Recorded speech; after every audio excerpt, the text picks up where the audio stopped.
Do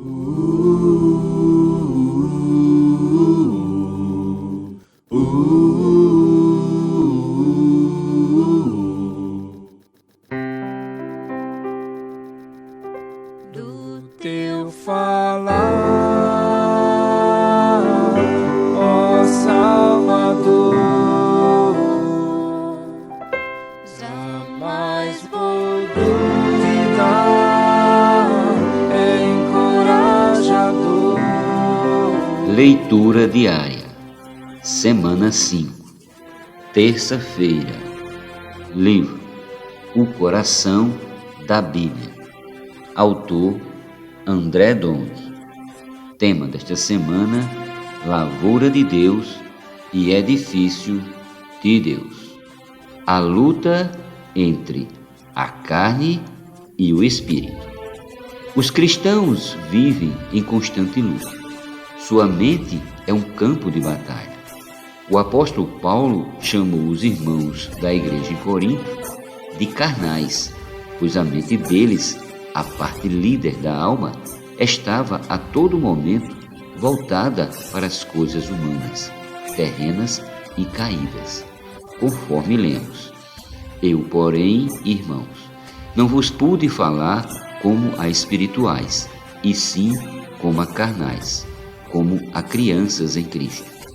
Leite vos dei a beber, não vos dei alimento sólido, porque ainda não podíeis suportá-lo, nem ainda agora podeis, porque ainda sois carnais.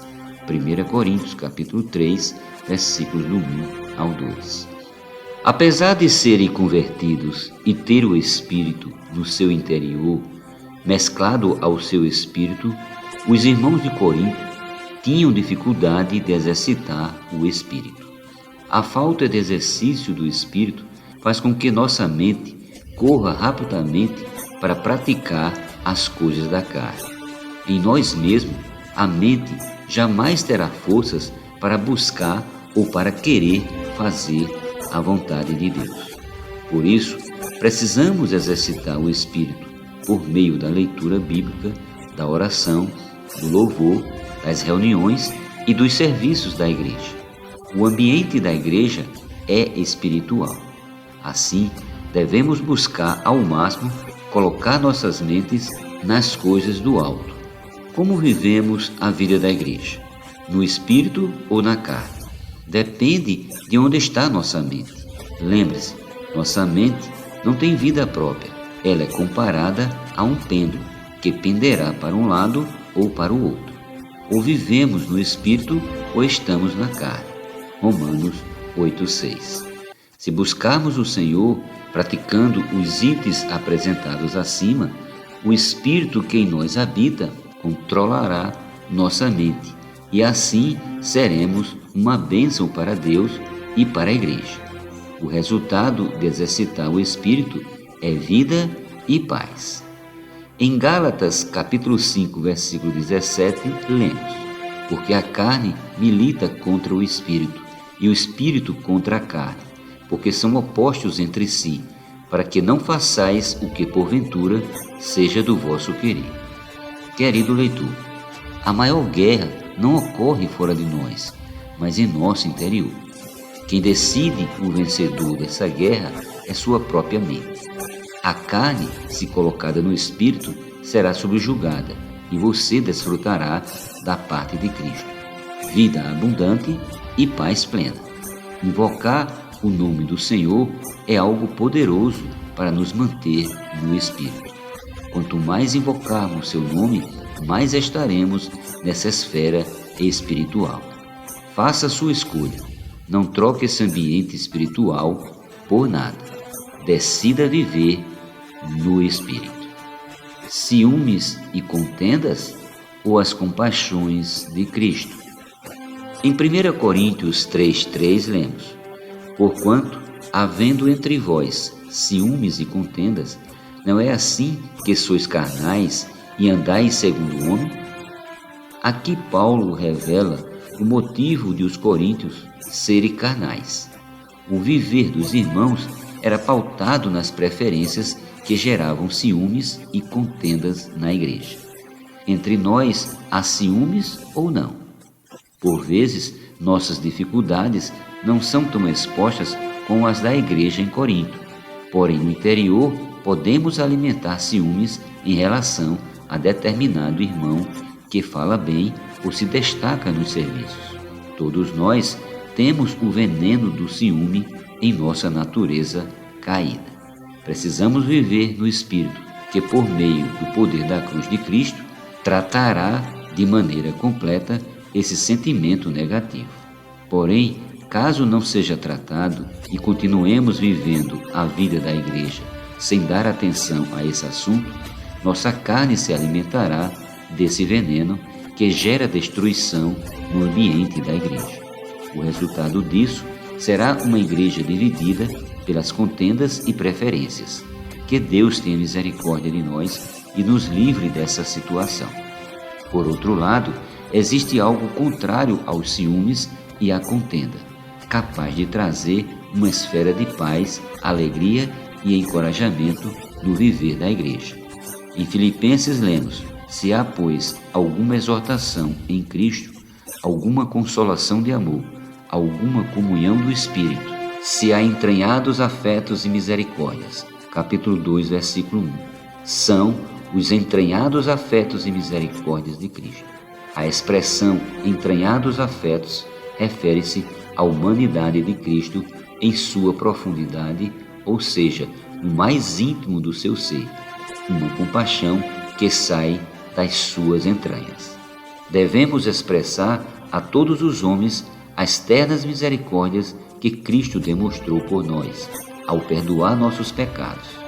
Por exemplo, somente poderemos nos compadecer de alguém com dor de dente se tivermos passado por essa mesma situação dolorosa e desconfortável.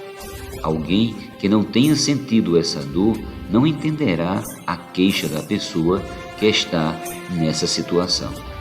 Porém, se soubermos o quanto dói, iremos compadecer-nos imediatamente. Lembraremos o quanto é desconfortável e diremos que somente um dentista poderá salvar essa pessoa. Assim é a humanidade de Cristo. Ele passou por tudo que estamos vivenciando hoje e sabe como ter empatia, encorajar-nos, aliviar nossas dores e, por fim, salvar-nos. Da mesma maneira que Cristo cuida de nós, devemos cuidar uns dos outros. Assim, o viver da igreja será muito abençoado. Desfrutar de Cristo, o caminho da salvação. Nossa bebida. No viver da igreja, um cristão, ao desfrutar de Cristo, produz impactos enormes. Carecemos não de um autoconhecimento bíblico ou de um viver democrático, como a igreja em Corinto buscava. O que mais necessitamos é desfrutar de Cristo.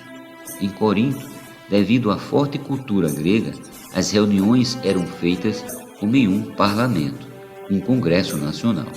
Todos tinham o direito de falar e quanto mais falavam, mais necessitavam falar. Você gostaria que as reuniões da igreja tivessem esse tipo de ambiente, controlado pelo homem ou controlado pelo Espírito? Na igreja existe ordem e direção. Nas reuniões da igreja em Corinto, todos falavam o que queriam. Era uma verdadeira democracia. Contudo, não havia o suprimento de vida de Cristo. O real desfrute de Cristo nas reuniões da igreja não vem pela democracia, mas pela teocracia, em que Deus é o centro da reunião. Cristo é o banquete das reuniões. Paulo tinha o desejo de alimentar a igreja em Corinto, não com doutrinas. Ele disse: leite vos dei a beber, não vos dei alimento sólido. 1 Coríntios capítulo 3, versículo 2. Seu encargo era simplesmente levar os irmãos a beber e se alimentar de Cristo. O viver da igreja é muito simples. Voltemos à simplicidade de invocar o nome do Senhor e desfrutar da sua presença. No Evangelho de João, Cristo é apresentado de várias maneiras para que o homem desfrute dele. Uma delas é que Cristo é a bebida. Ele pode saciar a sede espiritual de todo aquele que nele crê. Leiamos: aquele, porém, que beber da água que eu lhe der, nunca mais terá sede. Pelo contrário, a água que eu lhe der será nele uma fonte a jorrar para a vida eterna. João 4,14. Essa fonte, que não para de jorrar, está dentro de você. Na igreja não deve haver discussões, democracia ou quem fala melhor ou pior. Não, temos Cristo como a água viva, a verdadeira bebida que jorra do nosso interior. Se desfrutarmos dele, as pessoas ao nosso redor serão contagiadas com essa água viva que está a jorrar. Continuando no Evangelho de João, lemos: no último dia, o grande dia da festa, levantou-se Jesus e exclamou: se alguém tem sede, venha a mim e beba. Quem crê em mim, como diz a Escritura, do seu interior fluirão rios de água viva. João 7:37 ao 38. Aleluia! Temos rios de água viva que estão prontos para fluir de nós por meio da pregação do Evangelho. Outro meio poderoso de fazer esses rios jorrarem é invocar o nome do Senhor Jesus. Todas as vezes que invocamos o seu grandioso nome, nós somos curados. Esse nome é doce e refrigera a alma. Como é bom desfrutar de Cristo ao clamar seu nome. Experimente agora mesmo, invoque várias vezes durante o dia. Ó Senhor Jesus! Ó Senhor Jesus! Ó Senhor Jesus! E você perceberá que em seu interior há rios cheios de vida, querendo fluir e abençoar outros. Do teu falar, ó Salvador, jamais vou duvidar, é encorajador, fiel me faz andar, faz tua glória ver, o mal vem derrotar. Fiel me faz andar, faz tua glória ver, o mal vem derrotar.